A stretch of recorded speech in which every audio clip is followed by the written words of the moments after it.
Assalamualaikum warahmatullahi wabarakatuh. Assalamualaikum warahmatullahi wabarakatuh, Bu. Baiklah, kepada Ketua Kelas silakan memimpin doa. Kepada Rahmi Hidayah silakan memimpin doanya. Sebelum memulai pembelajaran, kita berdoa terlebih dahulu. Berdoa dimulai. Doa selesai.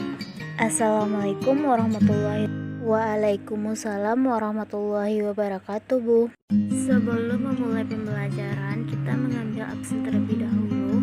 Rahmi Hidayah Putri, Nila Fauzia, hadir, Bu.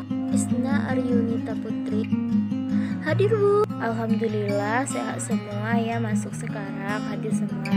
Baiklah, sekarang kita membahas tentang materi sistem gerak. Baiklah, apakah masih ingat tentang materi sebelumnya, itu histologi hewan?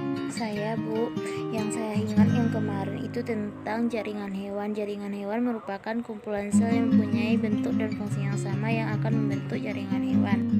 Betul yang disebutkan oleh Isna tadi, kita akan membahas histologi hewan. Kita harus mengetahui tentang jaringan hewan tersebut.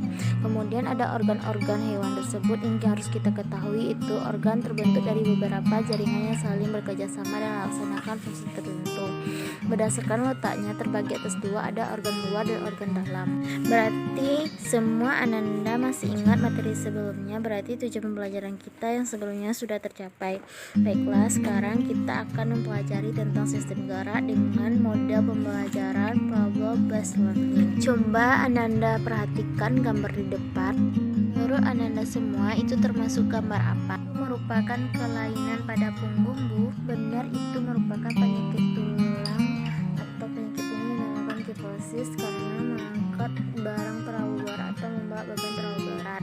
Dan juga postur tubuh yang salah, sehingga kita tidak boleh duduk dalam postur tubuh yang salah dan tidak boleh mengangkat beban yang terlalu berat. Kita masuk materi tentang sistem gerak yang akan menggunakan model pembelajaran problem based learning. Pada hari ini kita akan membahas tentang materi sistem gerak dengan menggunakan model pembelajaran problem based learning. Nanti Ibu akan memberikan permasalahan melalui lembar yang sudah Ibu bagikan nanti, dan akan dilakukan pembagian kelompok.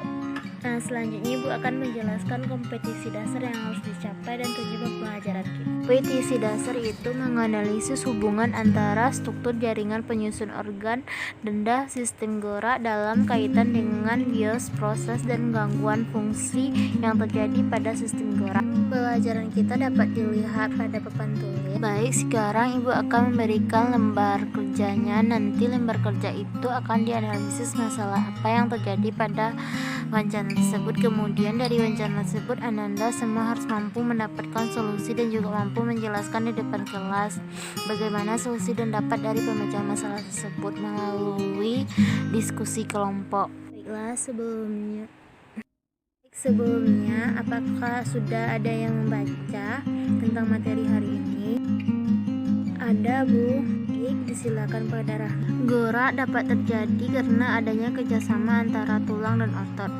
Tulang tidak dapat berfungsi sebagai alat gerak bila tidak digerakkan oleh otot. Benar yang disebutkan oleh Rahmi tadi, otot dapat bergerak melalui tulang. Otot disebut juga dengan alat gerak aktif, sedangkan tulang disebut alat gerak pasif. Ini ada bagian-bagiannya, yaitu tengkorak, tulang badan. Tulang badan itu ada tulang belakang, tulang dada, tulang rusuk, gelang bahu, gelang panggul, tulang anggota gerak.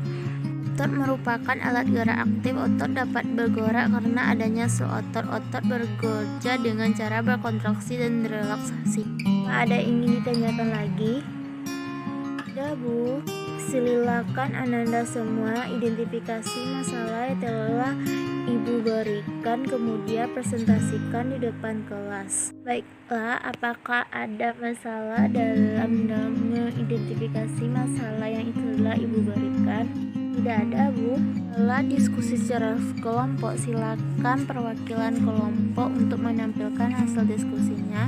Dari kelompok 1 silakan maju ke depan untuk menampilkan hasil diskusinya. Assalamualaikum warahmatullahi wabarakatuh. Kami dari perwakilan kelompok 1 akan menampilkan hasil diskusi yang telah kami diskusikan tadi. Siapa umum terjadi Faktura ini umum terjadi pada lansia karena faktor penuaan yang meningkatkan risiko osteoporosis. Apa akibat faktura bagi tubuh kita? Itu kerapuhan tulang yang terjadi pada usia 50 tahun.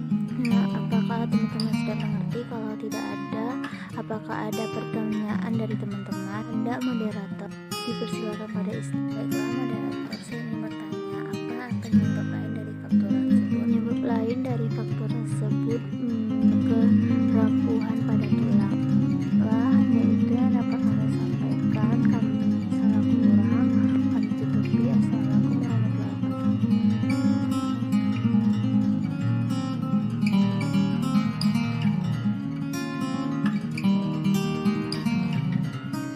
Apa penyebab dari faktura?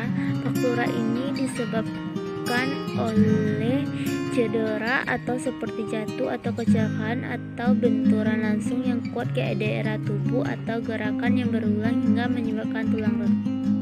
Kita melihat penyakit faktura ini yaitu dengan menggunakan sinar X radiografis akan menunjukkan keberadaan cedera tulang tetapi tidak mampu menunjukkan otot atau ligamen yang robek, saraf yang putus atau pembuluh darah yang pecah sehingga dapat menjadi komplikasi pemulihan kronik. Apakah ada yang bisa menyimpulkan materi hari ini? Ada, Bu. Berdasarkan materi sekarang yaitu sistem gerak tubuh dihubungkan adanya kerjasama antara